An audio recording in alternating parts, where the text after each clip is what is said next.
Bab 15. Membayar budi keluarga Chu. Keesokan paginya, Franklin sudah terbangun karena sudah terbiasa waktu di militer. Dia berjogging sebentar menegangkan otot-ototnya. Setelah itu, dia menuju ke dapur membuka kulkas, ternyata kosong. Lalu dia berpikir apa yang selama ini putrinya makan sebelum berangkat ke sekolah. Segera dia berangkat berjalan ke pasar terdekat untuk membeli sayur dan kebutuhan dapur lainnya. Tak lama kemudian, masakan lezat pun sudah tersedia di meja makan. Putrinya yang pertama terbangun mencium aroma masakan, lalu berlari ke bawah, menatap Franklin seperti bermimpi. Dia lupa kemarin ayahnya sudah pulang, maka dia masih berdiri diam. Melihat ini, Franklin tersenyum, lalu berkata dengan lembut, "Sana mandi dulu, ganti pakaian sekolah, lalu turun untuk sarapan." Seperti baru tersadar, Tania tersenyum. "Siap ayah." Dia berlari masuk menuju kamar. Setengah jam kemudian, dua orang wanita cantik, satu dewasa dan satu imut usia 4 tahunan menuruni tangga. "Ayah membuat ini semua?" tanya Tania. Dia melanjutkan, "Sudah lama Tania tidak makan makanan selezat ini." Mendengar ini, hati Frankie terasa tertusuk jauh ke dalam jiwanya, hingga membuat dia remuk. 2 titik air mata tak terasa turun di pipinya. Ini masakan biasa saja, tidak menghabiskan uang 100.000, pikirnya. Tapi mengapa putrinya mengatakan makanan ini lezat dan tidak pernah memakannya? Jadi selama ini apa yang dimakan putrinya? Franklin menggosok matanya agar tidak dilihat putri dan istrinya. Namun, Franklin tidak tahu sejak turun mata Cecilia selalu menatapnya. Dia melihat titik air mata jatuh di pipi Franklin saat putrinya mengucapkan makanan lezat itu. Franklin mengajak putrinya duduk, memberikan mangkuk, lalu menuangkan sop ayam dengan sayur segar ditambah bawang goreng, menambah rasa lezat di sop itu. Franklin pun duduk. Lalu dia mengangkat kepalanya dan berkata pada Cecilia, "Kamu duduklah, coba rasakan sop ini." Tania tidak berhenti dan minta semangkuk lagi. "Ibu, enak sekali masakan ayah. Ayo cepat ibu dimakan, nanti keburu dingin tidak enak lagi." Tania berkata sambil menyeruput kuah dari mangkuknya. Melihat putrinya tersenyum, makan dengan lahapnya, hati Cecilia juga senang. Tapi dia malu ke Franklin untuk mau makannya. Jadi dia menjawab, "Nanti ibu akan sarapan di kantor saja." Mendengar ini, Franklin tersenyum. Wanita ini harga dirinya terlalu tinggi. Bahkan masalah masakan saja yang dibuat suaminya tidak mau disentuhnya.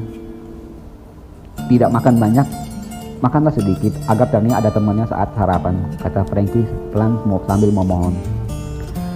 Mendengar kata-kata Franklin, Cecilia mengambil mangkuk dan menuangkan sedikit sop ayam dan menambah sedikit sayuran ke dalamnya. Dia mulai menyuap sedikit untuk merasakan rasanya. Enak, seperti yang Tania sampaikan, pikirnya. Tapi dia tetap makan dengan pelan karena malu. Franklin mengetahuinya, lalu berkata, "Aku ingin mandi sebentar, kalian makanlah dahulu." Lalu Franklin berlari ke kamar mandi yang terdapat di belakang dapur. Sebelum memasuki kamar mandi, Franklin melirik ke meja makan. Cecilia makan dengan cepat seperti adu cepat dengan putrinya. Melihat ini, Franklin tersenyum lalu menutup kamar mandi. Setelah selesai mandi, Franklin melihat meja makan sudah bersih. Tania tersenyum. Wajah Cecilia memerah seperti terbakar. Takut Tania menyampaikan ke Franklin bahwa sup ayam itu habis olehnya. Franklin tersenyum. "Ayo berangkat." Cecilia bingung. "Berangkat kemana?" tanya Cecilia. Franklin menjawab, "Mulai hari ini dan seterusnya aku yang akan mengantar dan menjemput putriku dari sekolah. Karena ini hari pertama, maka mohon kamu bisa menemani aku ke sekolah karena aku tidak tahu putriku bersekolah di mana." Sekolah putri mereka tidak terlalu jauh, hanya butuh waktu 15 menit untuk berjalan kaki. Di dalam perjalanan, 2 orang dewasa hanya diam. Hanya putri mereka yang selalu berceloteh, "Ayah, nanti sore jemput Tania, kita beli es krim ya." Ibu pelit, alasannya selalu berhemat, jarang membelikan es krim untuk Tania. Franklin melirik ke Cecilia yang wajahnya memerah, lalu menjawab, "Siap, nanti ayah belikan apapun yang Tania mau." "Oh ya, ibu bukannya pelit, tapi ibu sedang menabung agar banyak uang untuk biaya sekolah Tania nanti di masa depan, dan membelikan rumah yang layak untuk Tania." Franklin membela istrinya agar putrinya tidak salah berpikir tentang ibunya. Mendengar kata-kata Franklin, Cecilia tersentuh. Pria ini sangat mengerti orang lain dan selalu berusaha menutupi kekurangannya. Setelah mengantar putrinya, Cecilia berangkat ke kantor. Franklin bingung mau kemana. Ini masih jam 8 pagi, masih banyak waktu sampai jam 5 sore waktu pulang putrinya dari sekolah. Dia mengambil teleponnya dan menelepon Richard Ye, minta dijemput. Hari ini dia berencana untuk menyelidiki keluarga Chun yang mengancam ibu mertuanya. Tidak berapa lama, Richard pun tiba menggunakan sedan Audi dengan plat nomor 0001. Franklin berdiri diam, tidak mau memasuki mobil. Richard terpaksa turun, lalu bertanya, "Kak, kenapa tidak masuk? Apakah ada yang salah dengan mobil ini?"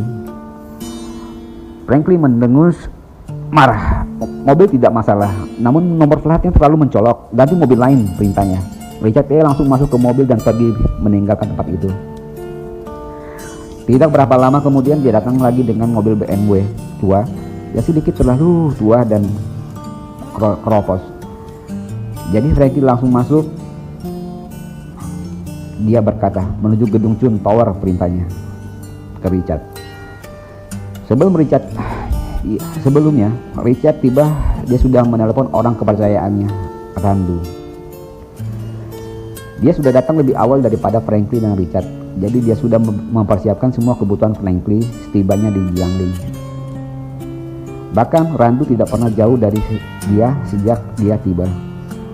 Randu hanya berjarak 100 meter darinya dan siap bergerak kapanpun Franklin dalam masalah, dia akan hadir. Jika 17 orang muridnya menjadi dewa perang dengan pangkat legend, maka Randu spesial. Dia murid khusus yang dilatih Franklin. Jika dibandingkan kekuatan tempur 17 orang, masih kalah setingkat dengan Randu. Dibanding Randu, namun dalam sistem Randu jauh di bawah mereka. Semua muridnya tahu bahwa Franklin memiliki murid lain selain mereka, 17 bersaudara. Namun mereka tidak pernah mempertanyakannya. Info yang didapat Franklin dari Randu bahwa Chun Group coba menjebak Chu Group dengan kontrak untuk proyek fiktif. Semua dirancang oleh Aldo Chun. Semua bukti dan dokumen dikirim ke handphone Franklin. Setibanya di parkir gedung Chun Tower, Franklin bergegas masuk. Semua penjaga yang menghalangi jatuh ke lantai dihantam tinju dan tendangan Richard Ye. Sambil menyeret salah satu penjaga, Franklin berkata, "Ayo tunjukkan di mana ruangan Aldo." Si penjaga yang mulutnya sudah berlumuran darah menunjuk pintu ruangan presiden direktur. Melihat ini, Franklin menuju pintu dan menendangnya. Brak! Pintu pun terbuka. Aldo yang sedang memeluk sekretarisnya kaget. Lalu dia berdiri. "Kamu berani kamu datang ke sini mengantar nyawa?"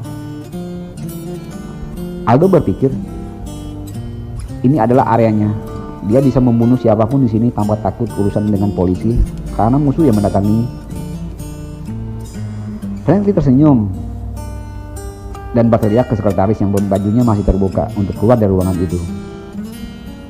"Aku hanya mengatakan sekali, jadi kamu dengarkan baik-baik," kata Franklin ke Aldo. Tanpa menunggu jawaban, Franklin melanjutkan, "Aku tidak masalah kamu mau ambil alih grup Chu, tapi kamu jangan coba-coba berani menargetkan istriku." Aldo pun tertawa mendengarnya. "Apa hakmu untuk melarangku? Aku bisa berbuat semauku karena bagiku, aku adalah hukum." Dia melanjutkan, "Jadi kamu berlutut sekarang dan kirim istrimu ke tempat tidurku selama seminggu. Aku akan memaafkanmu untuk tindakanmu kemarin dan hari ini." Mendengar ini, Franklin tersenyum. Orang yang sudah mau mati masih bisa mengancam. Tamparan Franklin tepat mengenai mulut Aldo yang sedang mau tertawa ketika mendengar kata-kata Franklin tadi. Dia melayang jatuh di pojok ruangan. "Serang!" perintahnya pada penjaga yang berdiri di luar pintu. Para penjaga itu masuk untuk memulai bergerak. Richard dengan tenang mencabut pistol dan menembaknya ke udara. 3 kali terdengar suara tembakan. 3 penjaga terdepan jatuh memegang lututnya yang hancur tertembak dengan jarak begitu dekat. Penjaga lain mundur tidak berani bergerak. Wajah Aldo menghitam karena marah. Aku tuan muda dari keluarga Chun. Ayahku tidak akan melepaskan kamu hidup-hidup. Jadi kamu berani berbuat lebih terhadap aku? Kata Aldo kembali mengancam. Jika dia tidak bersuara, mungkin Franklin cuma berkata-kata biasa saja. Namun kata-kata yang berupa ancaman membuat Franklin menjadi semakin emosi. Lalu langsung menarik rambut Aldo, membenturkan kepalanya ke lantai. Kamu mau mengancam aku? Apakah kamu layak? Tanya Franklin. Sekarang aku beri kamu waktu 5 menit untuk menelpon ayahmu atau siapapun yang bisa melindungimu. Franklin tersenyum lalu duduk di kursi Aldo. Aldo segera menelpon ayahnya dan berkata, Ayah, tolong aku dipukuli di kantor, cepat datang ke sini. Lalu dia menutup telepon sambil tersenyum.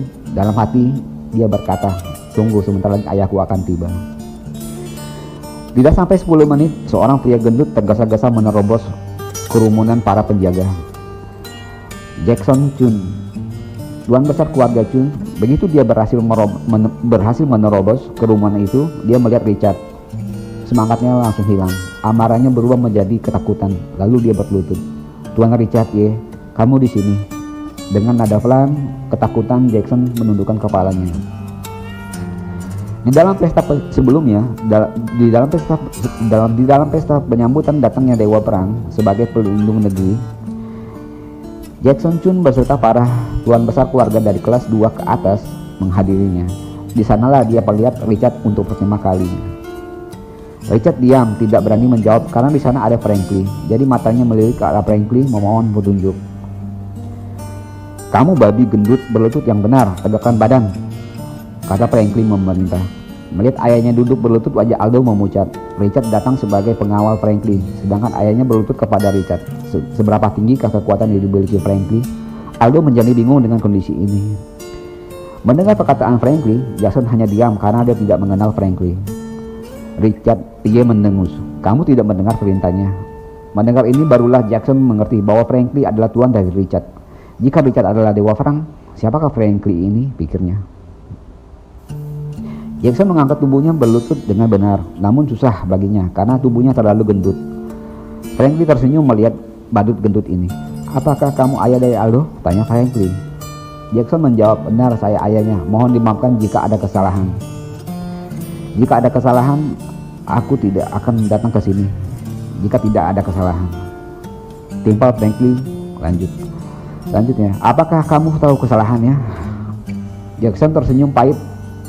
Dia benar-benar tidak tahu kesalahan apa yang dilakukan putranya, sehingga menyinggung 2 orang ini. Dengan nada pelan dia menjawab, saya benar-benar tidak tahu, Tuan. Pada tanggal 6 Juni, jam 4 sore, dia membayar pejabat perpajakan sebesar 100 juta untuk tidak memberikan izin grup Chu untuk memasang iklan bergambar di sisi kota bagian utara. Lalu, tanggal 25 Agustus, di Hotel Royal, dia menyuap pejabat wali kota untuk memblokir semua kegiatan grup Chu. Banyak lagi, apakah perlu saya bacakan satu persatu? Tanya Franklin. Mendengar ini, muka Jackson memucat. Jika dilaporkan, maka putranya akan mendekam di penjara setidaknya 10 tahun. Begitupun Aldo, wajahnya sudah seputih kertas, tidak berdarah lagi. Franklin menambahkan, kesalahan di atas bagiku bukanlah masalah besar. Yang paling fatal adalah semua itu dilakukan untuk menjebak grup Chu, untuk bergantung pada grup Chun. Dan sebagai alat penukarnya adalah istriku. Untuk kesalahan 2 pertama, aku sudah menampal dan membenturkan kepalanya. Untuk kesalahan terakhir, aku tidak bisa bersikap murah hati, kata Franklin langsung menginjak lutut Aldo sehingga suara tulang retak terdengar jelas. Aldo memekik namun suaranya tidak ada karena rasa sakit di lututnya benar-benar menyiksanya. Belum selesai Franklin menginjak lutut satunya lagi, kembali terdengar tulang retak dan hancur. Lalu ia berkata, ini hukuman bagi orang-orang yang berani bersikap buruk pada istriku. Apakah kamu menerimanya? Tanya Franklin ke Jackson yang cuma bisa menganggukkan kepalanya. Bagus, sekarang telepon 2 orang pejabat itu untuk membuka blokir dan tidak mengganggu Chu Group lagi, kata Franklin sambil berjalan keluar. Richard yang berdiri menghadap semua orang dan berkata, kejadian hari ini hanya diketahui oleh orang-orang hadir di sini. Kalau sampai terdengar keluar, maka aku sendiri akan datang membunuh kalian. Berikut dengan seluruh keluarga kalian. Richard lalu berjalan mengikuti Frankie. Dengan semua ini, maka hutang budi Frankie terhadap keluarga Chu sudah terbayarkan. Bab 16. Krisis keluarga Chu terlewati. Di kediaman keluarga Chu, di aula keluarga Chu, Rani memanggil semua anak dan cucunya untuk datang. Satu persatu mereka pun datang. Rani mengundang semua karena mendapat laporan dari cucunya Lydia tentang situasi perusahaan yang sekarang mengalami krisis karena ada pemblokiran dari pejabat pemerintah kota. Ditambah dengan informasi dari Rose bahwa menantu yang dibuang telah kembali, dan parahnya, di waktu kembali dia memukul Aldo Chun, yang mana pada saat ini keluarga Chun sedang berselisih dengan keluarga Chun. Seperti menambahkan minyak ke dalam api, pikirnya. Rani khawatir keluarga Chun yang sejak awal menekannya akan lebih menekan keluarga Chu untuk menyerahkan asetnya atau menikahkan Cecilia kepada tuan muda keluarga Chun, Aldo Chun. Perusahaan Cecilia yang sekarang diambil alih Rani dan Lydia adalah penopang pendapatan keluarga Chu sebesar 70%. Jadi ini adalah masalah besar dan menentukan kelangsungan keluarga Chu. Maka Cecilia pun diperintahkan datang. Hanya dia yang bisa menyelesaikan masalah ini.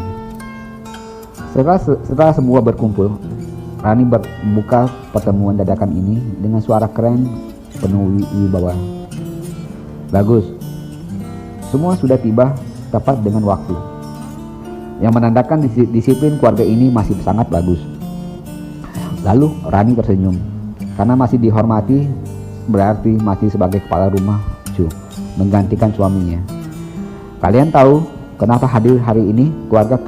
Keluarga kita menghadapi masalah yang menentukan keberadaan keluarga Chu selanjutnya. Rani memulai dengan nada seni. Semua yang hadir terkejut, ada masalah apa kecuali Lydia dan Cecilia. Mereka semua tidak ada yang tahu krisis apa yang dihadapi keluarga ini. Terutama Cecilia dengan pengalaman hidupnya, dia sudah paham kenapa dia juga diminta datang setelah 5 tahun dia tidak pernah diperdulikan lagi. Apalagi dipanggil untuk pertemuan keluarga Chu. Dia diminta hadir untuk menyelesaikan masalah ini dan akan dikorbankan.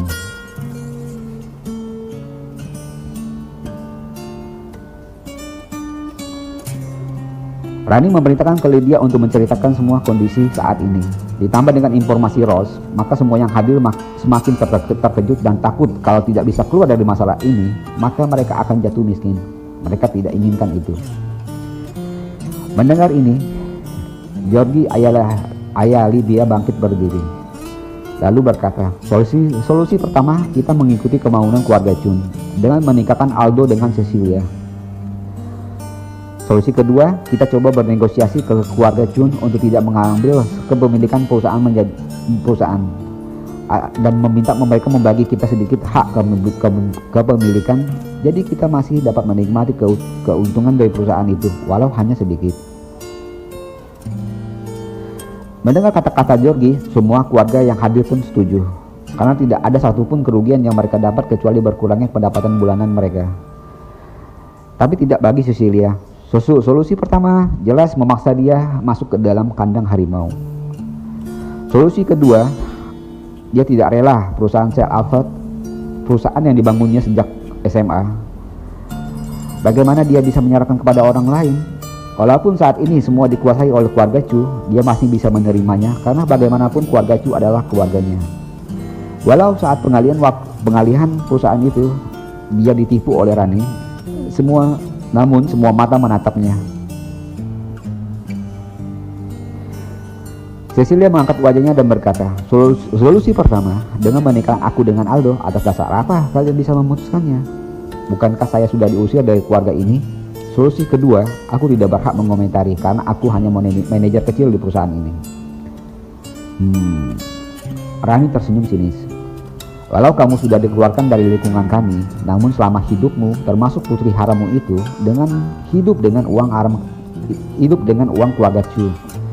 Jika paman pertamamu mengutarakan pendapatnya, seharusnya kamu bisa anggap itu untuk membalas budi baik keluarga Chu selama 23 tahun hidupmu.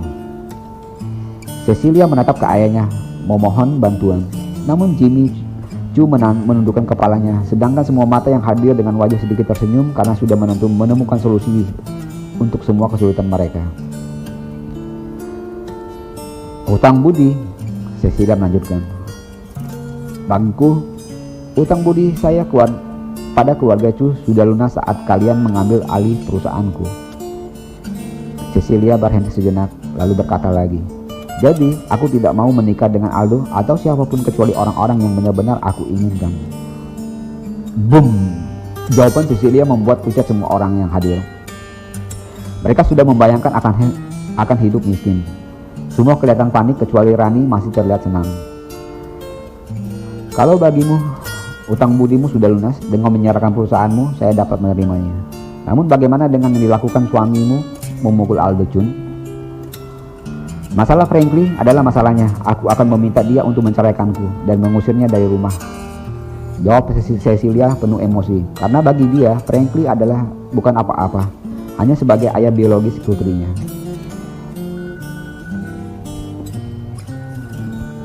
Jika ini bisa menyelesaikan tekanan yang dihadapinya, maka dia akan melakukannya. Setelah mengatakannya, dia bangkit lalu pergi meninggalkan ruangan itu. Roslyn berteriak, bagaimana engkau bisa begitu? Apakah kamu menganggap utang budimu kepadaku sudah lunas? Ingat, sebesar apapun utang anak kepada orang tuanya tidak akan pernah bisa dibayar dengan uang sebanyak apapun. Mendengar ini, Cecilia berhenti dan berbalik mengatakan, Ibu, engkau ibuku, apa yang engkau berikan sepanjang hidupku tidak akan pernah lunas aku bayar. Hutang budiku padamu tidak akan pernah lunas. Setelah mengatakan itu, Cecilia langsung meninggalkan ruangan itu sebelum ibunya melanjutkan dengan mengeluarkan senjata terakhirnya.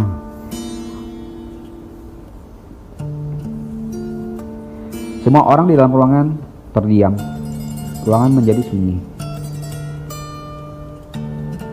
Kita hanya memiliki solusi kedua, dengan mengirim orang menghadap keluarga Chun dan memohon kepada mereka untuk memberikan kita hak kepemilikan sebesar 50%. Suara Ranilu terdengar lirih.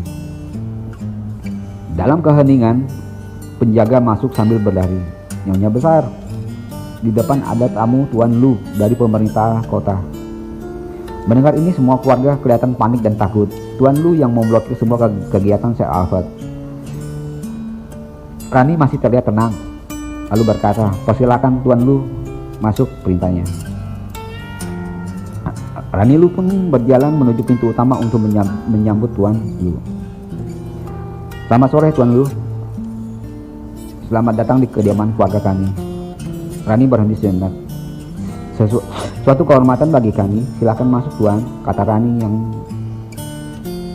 dengan penuh hormat mempersilahkan Tuan Lu untuk masuk. Tuan Lu adalah pejabat pemerintah untuk tata kota termasuk periklanan di banyak gedung dan pinggiran jalan utama kota Jiangling. Namun, orang ini memiliki kesombongan dalam dirinya karena jabatannya sebagai pejabat kelas 2 di kota ini.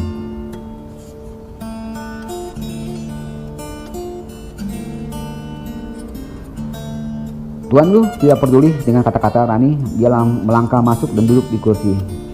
Saya tidak mau banyak omong kosong, kata Lu dengan sombongnya. Tanpa berhenti, dia melanjutkan, aku kesini hanya mengantarkan surat pembatalan pemblokiran kami sebelumnya. Jadi mulai hari ini perusahaan kalian bisa melakukan pekerjaan kalian seperti biasa.